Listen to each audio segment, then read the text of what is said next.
अस्सलाम वालेकुम students. Next कल हमने पढ़ा था टाइप्स ऑफ इंटीजर डाटा और आज जो नेक्स्ट टॉपिक है वो है हमारा types of floating point data.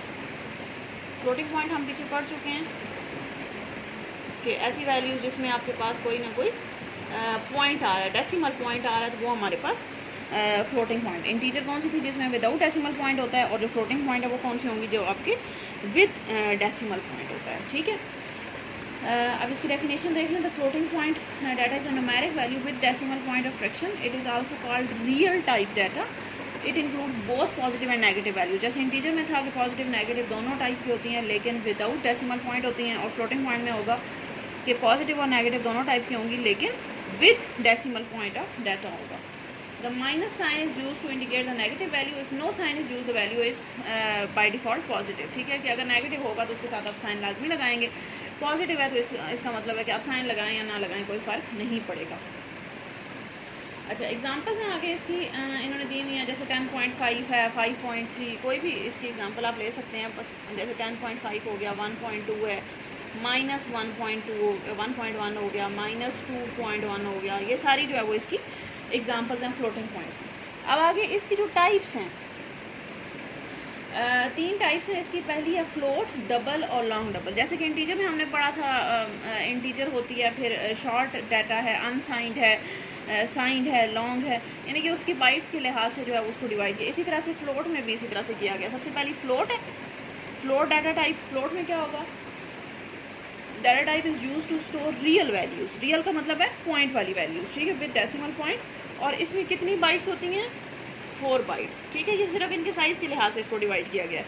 तो आपने इतना याद रखना है कि जो फ्लोट डाटा टाइप है वो कितनी बाइट स्टोर कर सकता है, 4 बाइट्स। उसके बाद सेकंड पे आती है डबल। आगे जो इसमें रेंज लिखी हुई है ये आपको याद करने की ज़रूरत नहीं है। ठीक है, डबल जो है वो हमारे पास double data type is use to store large real values. यानी कि अब फ्लोट से अगर थोड़ी बड़ी वैल्यू आपके पास आ गई, यानी कि ऐसी वैल्यू जो 4 बाइट्स में पूरी नहीं आ रही, तो उसको फिर आपको किस में स्टोर करना पड़ेगा, डबल में। तो अब ज़रा फ्लोट से डबल है तो ये हमारे पास हो जाएगी, इसका साइज़ हो जाएगा 8 बाइट्स। ठीक हो गया। नेक्स्ट है लॉन्ग डबल। लॉन्ग डबल जो होता है हमारे पास अगर बहुत बड़ी वैल्यू है, यानी कि डबल में भी नहीं आ रही, तो फिर हम उसको स्टोर करते हैं लॉन्ग डबल में, और वो हमारे पास स्टोर कर सकता है 10 बाइट्स। यानी कि मैक्सिमम आप जो है वो 10 बाइट्स स्टोर कर सकते हैं पॉइंट वाली वैल्यूज़ सी लैंग्वेज के अंदर। पहली फ्लोट, अगर छोटी वैल्यू है तो फ्लोट में करें। हम यूजुअली जो यूज़ करते हैं फ्लोट ही होती है। हमारे पास इतनी बड़ी वैल्यू कभी भी नहीं आती कि हमें डबल या लॉन्ग डबल में जाना पड़े। जितने प्रोग्राम्स हम करेंगे उसमें आप फ्लोट ही लिखेंगे। ठीक है, यानी कि जहाँ पर भी आपको लगता है कि इसमें पॉइंट वाली वैल्यू आनी हो तो आप उसकी टाइप फ्लोट रख देंगे। ठीक है, लेकिन आपको पता होना चाहिए कि और ऑप्शंस कौन कौन से हैं कि आप फ्लोट के साथ 4 बाइट्स डबल, अगर उससे बड़ी है तो आप 8 बाइट्स डबल कर सकते हैं, और अगर उससे भी बड़ी है तो आप लॉन्ग डबल कर सकते हैं। ठीक हो गया। अच्छा, नेक्स्ट ये जो इनमें एक और चीज़ है, फ्लोट में लिखा हुआ है कि ये हमारे पास 6 डेसिमल पॉइंट, यानी कि पॉइंट के बाद हमारे पास 6 इसमें आप वैल्यूज़ लिख सकते हैं।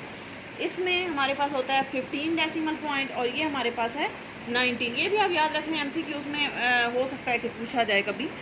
वैसे रेयर ही चांस है कि ऐसी चीज़ आपसे पूछी जाए, लेकिन फिर भी आपको याद रख लें कि पॉइंट के बाद इसमें कितने डेसिमल पॉइंट का मतलब है कि पॉइंट के बाद आप कितने नंबर इसमें स्टोर कर सकते हैं। ठीक है, होता है ना कि पॉइंट के बाद 1 2 लिख के फिर आप स्किप कर देते हैं। तो फ्लोट में आप जो है वो 6 तक कर सकते हैं, डबल में आप 15 पॉइंट के बाद आप वैल्यू नंबर्स लिख सकते हैं, और लॉन्ग डबल में 19 लिख सकते हैं। ठीक है, तो ये चीज़ भी आप माइंड में रखें।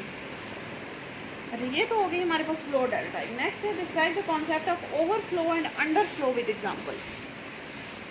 अच्छा जी, ओवरफ्लो और अंडरफ्लो का जो कॉन्सेप्ट है,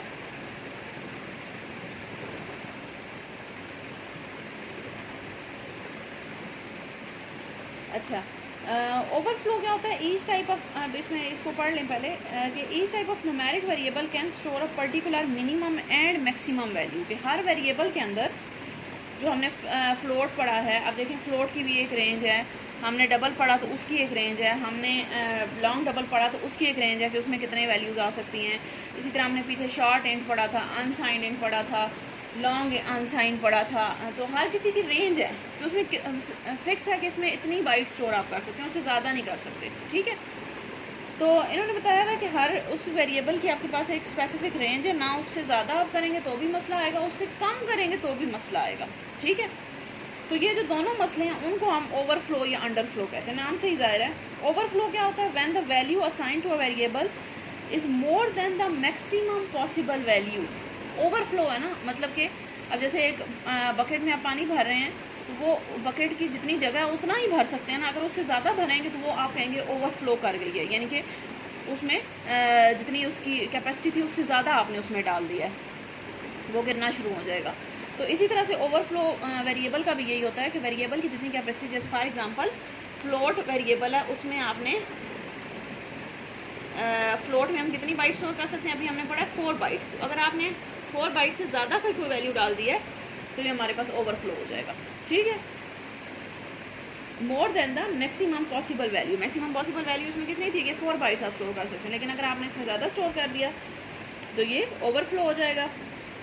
और अंडरफ्लो कब होता है? When the value assign to a variable is less than the possible minimum value, यानी कि मिनिमम वैल्यू 4 बाइट्स, अगर इससे आपने कम वैल्यू स्टोर की है तो वो हमारे पास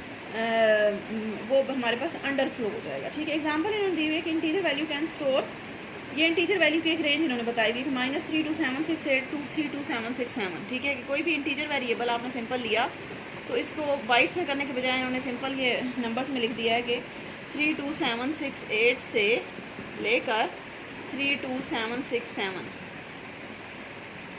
माइनस है ये, ठीक है। -32768 से लेकर 32767 प्लस, यानी कि ये नेगेटिव वाली साइड पे रेंज है और ये पॉजिटिव इंटीजर की रेंज उन्होंने बता दी है, ठीक है। आप देखेंगे अब ओवरफ्लो कब होगा? जब मैं इसमें स्टोर करना चाहूँगी 32768। अब इसमें ओवर जो मैक्सिमम पॉसिबल वैल्यू वो ये है और मिनिमम ये है। मिनिमम नेगेटिव वाली होती है ना, ठीक है, नेगेटिव वैल्यू छोटी होती है। तो अब मिनिमम वैल्यू मेरे पास वो है और ये मैक्सिमम वैल्यू है। तो अगर मैं 767 की बजाय 768 स्टोर करूँगी तो ये मेरे पास जो है वो ओवरफ्लो हो जाएगा। और अगर जो है वो मैं -32769 स्टोर करूँगी तो मेरे पास जो है वो सॉरी मेरे ख्याल से ये पीछे की तरफ हम जाते हैं ना, माइनस वाली जो लाइन होती है, जो मैथ्स वाले स्टूडेंट्स हैं उन्होंने पढ़ा होगा कि जब ये जो नंबर लाइन होती है, इसको हम यहाँ पे ऊपर बना देते हैं, ये नंबर लाइन जो होती है 0 इस तरफ आएगा, इस तरफ प्लस वाले नंबर आते हैं, +2 +3 +4, ये आपने पढ़ा हुआ होगा पीछे, और इस तरफ माइनस वाले आते हैं, -2 -3 -4, ठीक है। तो ये इस तरह से आगे जाते जाएंगे तो यहाँ पे 32767, ठीक है, और यहाँ पे आएगा -32768, ठीक है। तो अब जब आगे जाएंगे तो ये ठीक है, आगे जाएंगे तो -32769 होगा। तो अगर ये आप स्टोर करेंगे तो ये हो जाएगा अंडरफ्लो, ठीक है, ये अंडरफ्लो होगा। और अगर 768 स्टोर करेंगे तो ओवरफ्लो हो जाएगा। तो ये हमारे पास दो इसमें चीज़ें होती हैं कि एक तो अंडरफ्लो होता है और एक ओवरफ्लो होता है। ये इसी का एक प्रोग्राम भी इन्होंने किया हुआ है कि एक वेरिएबल बना लिया, उसकी टाइप रखी है शॉर्ट, यानी कि इंटीजर टाइप का वेरिएबल। हम पीछे पढ़ा है कि इंटीजर की एक टाइप होती है शॉर्ट, उसका उन्होंने वैल्यू रखी है 32767, ठीक हो गया। उसके बाद इस वेरिएबल को प्रिंट करवा लिया। ये फ़िलहाल आप डिटेल में ना जाएं कि प्रिंट आप कैसे करवाते हैं, हम आगे चैप्टर नंबर 10 में पढ़ेंगे प्रिंट एफ वाला फंक्शन कैसे यूज़ करते हैं आप, ठीक है। टेस्ट वेरिएबल उसका नाम रखें is equal to test variable +1, यानी कि अगर आप उसमें 1 ऐड करेंगे तो आपके पास क्या होगा, ये 32768 हो जाएगा जो कि ओवरफ्लो हो जाएगा। और अगर एक माइनस करेंगे इसमें से, ये क्या ना, एक ऐड किया तो ओवरफ्लो हो गया और एक माइनस किया यानी कि एक कम किया तो हमारे पास अंडरफ्लो हो गया। यानी कि माइनस का मतलब है कि छोटी सबसे मिनिमम वैल्यू में से एक माइनस कर देंगे तो अंडरफ्लो हो जाएगा और मैक्सिमम वैल्यू में से एक प्लस कर देंगे तो ओवरफ्लो हो जाएगा। तो ये इसमें से सिर्फ आप क्या चीज़ याद रखेंगे कि इनकी डेफिनेशन, ओवरफ्लो क्या होता है कि जो मैक्सिमम पॉसिबल वैल्यू है अगर उसमें आपने उससे ज़्यादा कर दिया स्टोर तो वो आपके पास क्या हो जाएगा, ओवरफ्लो। और अगर मैक्सिमम पॉसिबल वैल्यू से कम स्टोर किया है तो मिनिमम पॉसिबल वैल्यू से कम स्टोर किया है तो वो आपके पास क्या हो जाएगा, अंडरफ्लो। तो ये दो डेफिनेशन हैं, जस्ट आपको याद रखनी है, ठीक हो गया। अच्छा जी, नेक्स्ट टॉपिक हमारा थोड़ा चलें कर लेते हैं इसको, नेक्स्ट टॉपिक को भी कि 3 टाइप के जो है वो एरर्स आते हैं। ये तकरीबन वही टाइप के एरर्स हैं जो भी हमने, ये ओवरफ्लो और अंडरफ्लो इसी से रिलेटेड ही चीज़ है। Describe different problems that may occur while working with floating point numbers, के फ्लोटिंग पॉइंट नंबर्स के साथ कौन कौन से प्रॉब्लम आ सकते हैं। सबसे पहला है कैंसलेशन एरर। वो क्या है, cancellation error occur due to the manipulation of very large and very small floating point numbers. कि अगर आपने अब बहुत ही छोटा पॉइंट वाला कोई नंबर ले रहे हैं आप, या बहुत ही कोई बड़ा नंबर ले रहे हैं, तो उनमें कोई प्रॉब्लम आ सकता है, उसको हम कहते हैं कैंसिलेशन एरर। अब वो होता क्या है कि द मैनिपुलेशन में show unexpected result, the large numbers में cancel out the small number when the both numbers are added. Suppose that the user add, अब देखें यूज़र के पास नंबर है 1970.0, काफ़ी एक बड़ा नंबर 1970, ठीक है, और एक दूसरा नंबर इन्होंने लिया 0.0, पॉइंट के नीचे पॉइंट आता है तो इसको इस तरह से लिखेंगे 0000, यानी कि बहुत छोटा नंबर है, ये लिया है। अब जब इन दोनों को आप ऐड करेंगे तो रिज़ल्ट आपके पास आएगा 1970.0। ये अगले वाली चीज़ ये कैंसिल ही हो जाएगी, क्योंकि फ्लोट में है ना, तो फ्लोट में पॉइंट के बाद आप वो 6 नंबर ले सकते थे, वो 6 यहीं से पूरे हो जाएंगे, तो ये अगले वाली चीज़ आएगी ही नहीं। तो इसको कैंसिलेशन एरर कहते हैं कि अगर एक वैल्यू को बहुत बड़ी और एक वैल्यू बहुत ही छोटी आपने ले ली है पॉइंट्स में, पॉइंट के अलावा नहीं ये एरर आएगा, पॉइंट के अलावा तो इशू ही नहीं है ना, वो तो आपने सिंपल ऐड कर देना है, ठीक है।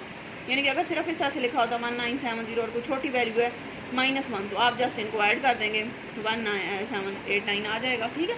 तो वो ठीक, 69 ये आ जाएगा, वो ठीक है। लेकिन अगर यही चीज़ पॉइंट्स में आएगी तो फिर हमारे पास गड़बड़ होगी कि अगर एक नंबर आपने बहुत ही छोटा ले लिया और एक नंबर बहुत ही बड़ा है, तो इनको अगर आप ऐड करेंगे या इनके ऊपर कोई भी ऑपरेशन लगाएंगे तो जो बड़ा नंबर है वो छोटे नंबर को कैंसिल आउट कर देगा। तो इसको आप कहते हैं कैंसिलेशन एरर, यानी कि वो आपको उसमें आपके एडिशन में सब्ट्रैक्शन में कंसिडर ही नहीं करता। तो इसको आप कहते हैं कि हमारे पास जो है वो कैंसिलेशन एरर अकर हो गया कि आपने एक नंबर को बहुत बड़ा ले लिया और एक छोटा नंबर ले लिया था, तो जिस वजह से बड़े नंबर ने छोटे नंबर को कैंसिल आउट कर दिया, तो इसको आप कहते हैं कैंसिलेशन एरर, ठीक है। ये ऐसी चीज़ें जस्ट डेफिनेशन के लिए हम जो प्रोग्राम्स करेंगे उसमें ऐसे प्रॉब्लम्स बहुत ही कम आते हैं, ठीक है। हम क्योंकि सिंपल वैल्यू लेते हैं, हमें इतने बड़े छोटे नंबर में चक्रों में पढ़ने की ज़रूरत ही नहीं होती, हम तो सिंपल वैल्यू लेके जस्ट अपना काम करते हैं, ठीक है। तो उसमें इन चीज़ों की ज़रूरत नहीं होती, लेकिन फिर भी आपको पता होना चाहिए कि ऐसी प्रॉब्लम्स एग्जिस्ट कर सकते हैं, ठीक है। और ये प्रॉब्लम भी कौन से हैं, सिर्फ इनको उनके साथ कंफ्यूज ना करें, जो सिंटैक्स एरर, लॉजिकल एरर वो अलग चीज़ है बिल्कुल, ठीक है। वो हमारे पास ओवरऑल प्रोग्रामिंग के एरर्स हैं, और ये वाले जो है वो सिर्फ फ्लोटिंग पॉइंट वैल्यूज़ के एरर्स हैं, यानी कि सिर्फ पॉइंट वाली वैल्यू के एरर है।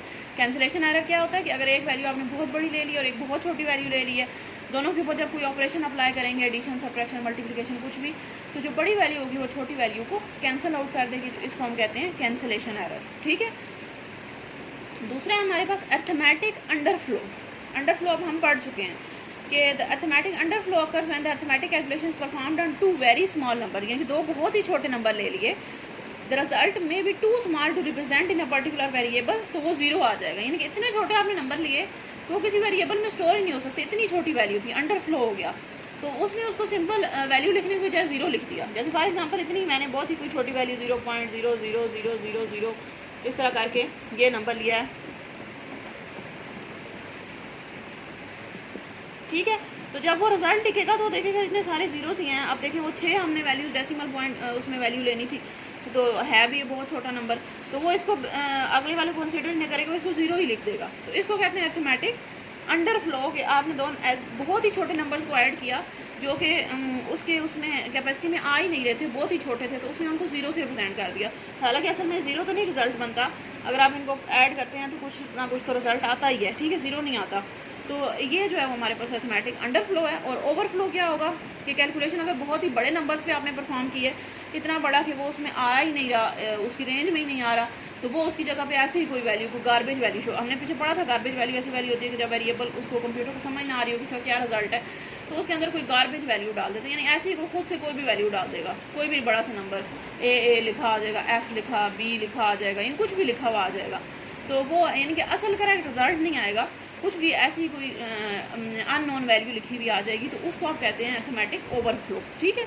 तो दोनों वही चीज़ें जो हमने अभी पीछे छोड़ी हैं। कैंसिलेशन एरर क्या था कि एक बहुत बड़ी वैल्यू, एक बहुत छोटी वैल्यू, तो बड़ी वैल्यू छोटी वैल्यू को कैंसिल आउट कर देगी। अर्थमेटिक अंडरफ्लो क्या है कि 2 बहुत ही छोटी वैल्यूज़ के ऊपर आप कैलकुलेशन कर रहे हैं तो 0 रिजल्ट आ जाएगा, वो अंडरफ्लो है। और अर्थमेटिक ओवरफ्लो क्या होगा कि 2 बहुत बड़ी वैल्यूज़ पे आप कैलकुलेशन कर रहे हैं तो रिजल्ट आपका कोई बहुत बड़ी वैल्यू आई जो कि वेरिएबल के अंदर आ ही नहीं सकती थी, उसकी कैपेसिटी से इंक्रीज़ कर गई, तो वो हमारे पास अर्थमेटिक ओवरफ्लो हो जाएगा। ठीक हो गया, चलें ठीक है। नेक्स्ट टॉपिक हम इंशाल्लाह कल करेंगे। Thank you.